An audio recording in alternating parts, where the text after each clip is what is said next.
سیاسی میدان کی ہر بڑی خبر سے آگاہ رہنے کے لیے ہمارے چینل آزاد سیاست کو سبسکرائب کریں اور بیل آئیکن کو پریس کریں۔ تحریک انصاف اوورسیز اور بالخصوص اس وقت جوش و خروش اور ایک جشن منا رہی ہے۔ جشن کیا منا رہی ہے؟ جشن یہ منا رہی ہے کہ ٹرمپ نے رچرڈ گرنیل کو اپنا special envoy for world missions لگا دیا ہے، اور رچرڈ گرنیل نے 24 اور 25 نومبر کو عمران خان کے حق میں 2 ٹویٹ کیے تھے کہ ریلیز عمران خان۔ ایک ٹویٹ ان کا ہے جس میں انہوں نے کہا ہے کہ پاکستان کی عوام ٹرمپ کی، جس طرح ٹرمپ امریکہ کی عوام ٹرمپ کو پسند کرتے ہیں، اس طرح پاکستان کی عوام عمران خان کو پسند کرتے ہیں، اور دونوں کی پاپولیرٹی یکساں ہے۔ پر ایک ٹویٹ ہے ان کا بلومبرگ کی ایک خبر کے کوٹ ٹویٹ کرتے ہوئے کہ ریلیز عمران خان 25 نومبر تک، لیکن 26 نومبر کو جو کچھ ہوا پاکستان میں اس پر رچرڈ گرنیل نے کوئی تبصرہ نہیں کیا، کوئی کامنٹ نہیں کیا، کوئی ٹویٹ نہیں کیا، کیونکہ لڑائی تو دیکھیں 26 نومبر سے شروع ہوئی۔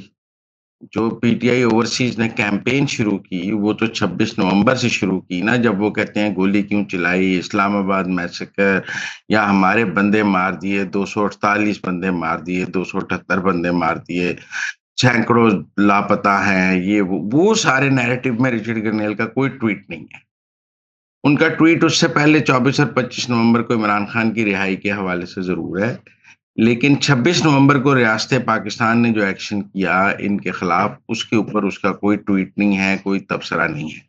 لہذا مجھے امید ہے جنہوں نے 24 اور 25 نومبر کو ٹویٹ کرائے، کیا وہ 26 نومبر کو نہیں گئے ہوں گے کہ بھائی ساڈے بندے مر گئے نے، اس پر بھی ایک ٹویٹ کر دیں، لیکن اس نے اس کے اوپر ٹویٹ نہیں کیا۔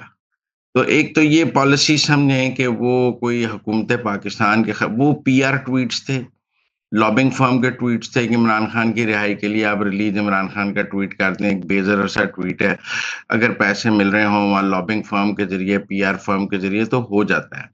لیکن جب بات آئی کہ آپ نے گورنمنٹ آف پاکستان کے خلاف ٹویٹ کرنا ہے، یا ریاست پاکستان کے خلاف ٹویٹ کرنا ہے، یا آپ نے پی ٹی آئی کا کوئی نیریٹو لے کے چلنا ہے، تو وہاں رچرڈ گرنیل نے پی T I U S A کا ساتھ نہیں دیا۔ ہمیں یہ بات سمجھنی ہوگی کہ 26 نومبر سے آگے رچرڈ گرنیل مکمل طور پر خاموش ہیں، اور انہوں نے پی T I U S A یا پی ٹی آئی اوورسیز کے کہنے پہ کوئی وہ ٹویٹ نہیں کیا جو وہ نیریٹو بنانا چاہ رہے تھے 26 نومبر کے حوالے سے۔ لہذا مجھے تھوڑا فرق نظر آیا کہ جتنی خوشیاں اور جتنی شادیانے اور جتنے ڈھول کے تھاپ پر رقص کیے جا رہے ہیں، شاید وہ رچرڈ گرنیل سے زیادہ امیدیں لگا رہے ہیں۔ اتنا زیادہ اگر وہ مطلب آؤٹ آف دی وے عمران خان کو رہا کرانا چاہتا ہوتا تو وہ 26 نومبر کو بھی پھر حکومت پاکستان اور ریاست پاکستان کے خلاف ٹویٹ کرتا کہ یہ بڑے بندے مر گئے ہیں، ہم یہ ہیومن رائٹس ایشو ہو گیا ہے، اور حکومت کے پاکستان کے خلاف یہ ہونا چاہیے، لیکن اس نے ایسا کچھ نہیں کیا۔ پاکستان کے خلاف، حکومت پاکستان کے خلاف کوئی ٹویٹ نہیں کیا ہوا۔ ایک ٹویٹ ہے ریلیز عمران خان کے، میں ان کو پی آر اور لابنگ فرموں کے پی آر ٹویٹ سمجھتا ہوں، اور وہ وہاں پر پالیٹیشنز کرتے ہیں، وہاں قانونی ہے اس طرح کی لابنگ فرموں سے پیسے لینا اور اس طرح کے ٹویٹ کرنا، یہ وہاں لیگل ہے، تو بے ضرر ٹویٹس تھے انہوں نے کیے۔ پھر ہمارے دوست، یہ میں نے اس حوالے سے ڈونلڈ ٹرمپ کا ٹویٹ پڑھا کہ آفٹر آل انہوں نے کیا پوری دنیا میں امریکہ کا اسپیشل انوائے لگا دیا گیا کہ دنیا بھر کے معاملات وہ دیکھیں گے، کیونکہ امریکہ کے تو دنیا بھر کے معاملات ہیں نا، وہ یورپ الگ ہے، ایشیا الگ ہے، افریقہ الگ ہے، ساؤتھ ایشیا الگ ہے، پاکستان افغانستان الگ ہے۔ امریکہ نے تو دنیا کو بہت سارے حصوں میں تقسیم کر کے تو ہر جگہ کے لیے الگ وہ لوگوں اپنی تعیناتیاں کرتا ہے۔ ایون تو ان کے assistant secretary of state for south Asia بھی علیحدہ ہوتے ہیں، باقی علیحدہ ہوتے ہیں، سیکرٹری آف اسٹیٹ ضرور ایک ہوتا ہے۔ میں نے کہا یہ رچرڈ گرنیل کو لگا کیا دیا گیا ہے؟ تو اگر آپ اس حوالے سے ڈونلڈ ٹرمپ کا ٹویٹ پڑھیں، جو کوئی نہیں پڑھ رہا، وہ یہ ہے کہ میں نے ان کو وینیزویلا اور نارتھ کوریا کے معاملے پہ اپنا اسپیشل انوائے لگایا ہے۔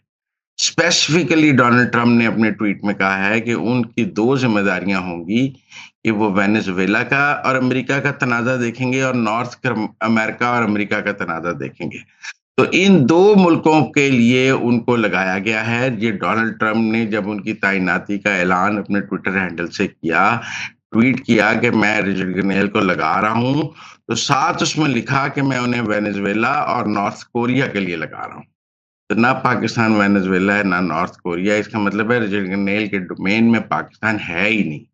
پاکستان کے لیے وہ الگ کوئی بندہ لگائیں گے, کوئی ان کا اسسٹنٹ سیکرٹری آف اسٹیٹ دیکھے گا, تو وہ پاکستان کے حوالے سے بات کرے گا. رچرڈ گرنیل کا ڈومین ہی نہیں ہوگا پاکستان. وہ وینزویلا اور نارتھ کوریا کے معاملات دیکھیں گے جو امریکہ کے ساتھ بہت کمپلیکس ہیں. نارتھ کوریا کے معاملات بہت کمپلیکس ہیں, اسی طرح وینزویلا کے معاملات بہت کمپلیکس ہیں. تو یہ دونوں معاملات جو ہیں انہوں نے دیکھنے ہیں, ان دو کے لیے انہیں لگایا گیا ہے. ویسے وہ جرمنی میں کام کر چکے ہیں, جرمنی کے ایکسپرٹ سمجھے جاتے ہیں. کچھ انہوں نے امریکہ کے لیے نیشنل سیکورٹی کونسل میں کام کیا ہے. رچرڈ گرنیل کا ساؤتھ ایشیا میں کوئی کام نہیں ہے, مطلب ان کا انڈیا پہ کوئی کام نہیں ہے, ان کا پاکستان پر, افغانستان پر, یہ ان کا ایکسپرٹیز اس طرح نہیں ہے. تو اس لیے میرے خیال میں دوستوں, میرے جو تحریک انصاف کے دوست ہیں وہ صرف رچرڈ گرنیل کے 2 ٹویٹ ہمیں دکھا کر ڈرانے کی کوشش کر رہے ہیں. وہ ڈونلڈ ٹرمپ کا ٹویٹ نہیں کوئی کو ٹویٹ کر رہا ہے کہ جی ڈونلڈ ٹرمپ نے اس کو لگایا کیا ہے. یہ تو ایسی ہے جیسے کسی کا کوئی دوست آئی جی بلوچستان لگ جائے اور رہتا وہ پنجاب میں ہو, تو آئی جی بلوچستان اس کا کیا کر سکتا ہے؟ وہ جو کرنا ہے وہ پھر آئی جی پنجاب نے کرنا ہے. تو بھائی جو رچرڈ گرنیل ہے اس کی ڈومین میں پاکستان نہیں ہے. تحریک انصاف کے دوست ڈونلڈ ٹرمپ کا ٹویٹ بھی پڑھ لیں, وہ صرف وینزویلا اور نارتھ کوریا کے لیے لگائے گئے ہیں, اور وہ کمپلیکس معاملات ہیں. نارتھ کوریا کا اٹامک جو پروگرام ہے, وینزویلا کے بھی معاملات ہیں, امریکہ سے بہت تنازعات ہیں, تو اس کے لیے لگایا گیا ہے. تو باقی انہیں امید ہے کہ رچرڈ گرنیل بنتے ہی 20 جنوری کو پہلا فون عاصم منیر صاحب کو کرے گا کہ عمران خان کو رہا کر دیں. مجھے نہیں لگتا. ایک تو ان کے تعیناتی ہے وہ اس طرح کی نہیں ہے, دوسرا امریکہ کا نظام حکومت بھی ایسا نہیں چلتا. لیکن فی الحال پی T I U S A میں جو ایک ڈپریشن تھا کہ جی پہلے تو کہتے تھے کہ ڈونلڈ ٹرمپ جیت کر فوراً عمران خان کے لیے ٹویٹ کرے گا, ایسا کچھ نہیں ہوا. پھر جتنی تعیناتیاں ہوئی ان میں سے کسی نے بھی عمران خان کے لیے کوئی ٹویٹ نہیں کیا. تو پی T I U S A کے تو سارے پیسے ڈوب گئے تھے. اب بھی رچرڈ گرنیل نے تعیناتی کے بعد کوئی ٹویٹ نہیں کیا. جب ان کی نامزدگی ہو گئی ہے تب اس کے بعد سے انہوں نے کوئی ٹویٹ نہیں کیا.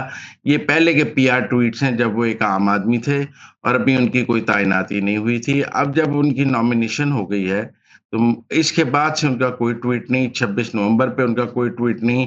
لہذا تصویر کے دونوں رخ دیکھے جائیں, ایک رخ پر تالیاں بجانا ٹھیک نہیں ہے. سول نافرمانی, آج سے سول نافرمانی شروع کی جا رہی ہے. ایک تو دن کوئی اچھا نہیں رکھا. 16 دسمبر سقوط ڈھاکہ کا دن ہے, اے پی ایس کا دن ہے. 16 دسمبر پاکستان کی تاریخ میں کوئی خوشگوار دن نہیں ہے.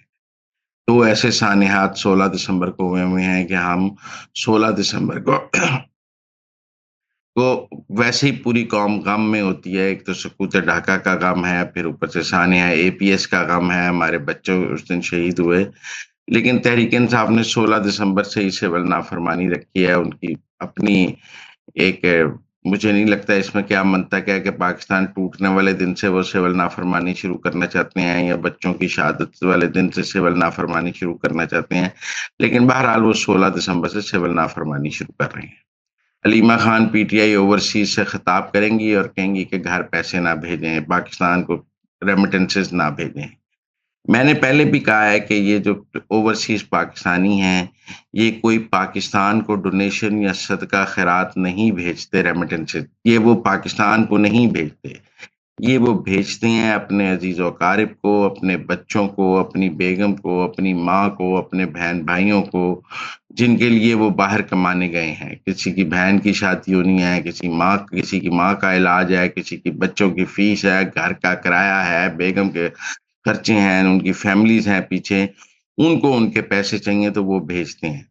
اب کیا یہ ایسے, اور ان میں سے زیادہ تر جو ہمیں ریمیٹنسز آتی ہیں وہ گلف اور عرب کنٹریز سے آتی ہیں جہاں پاکستانی گئے ہوئے ہیں اور ان کی فیملیز نہیں گئی ہوئی. بہت سارے فیملیز ویسٹ میں بھی گئے ہوئے ہیں جن کی فیملیز نہیں گئی ہوئی, تو وہ اپنی فیملیز کو پیچھے سپورٹ کرتے ہیں. جو پاکستانی اپنی فیملیز ساتھ لے کے چلے گئے ہوئے ہیں ان کو وہ نہیں بھیجتے ریمیٹنسز, کیونکہ ان کی فیملیز ان کے ساتھ رہ رہی ہیں, انہوں نے کیوں بھیجنا ہے. ریمیٹنسز وہ پاکستانی بھیجتے ہیں جو وہاں اکیلے رہ رہے ہیں, کام کر رہے ہیں, اور فیملیز پیچھے پاکستان ان کی اس کمائی پر ڈپینڈنٹ ہے.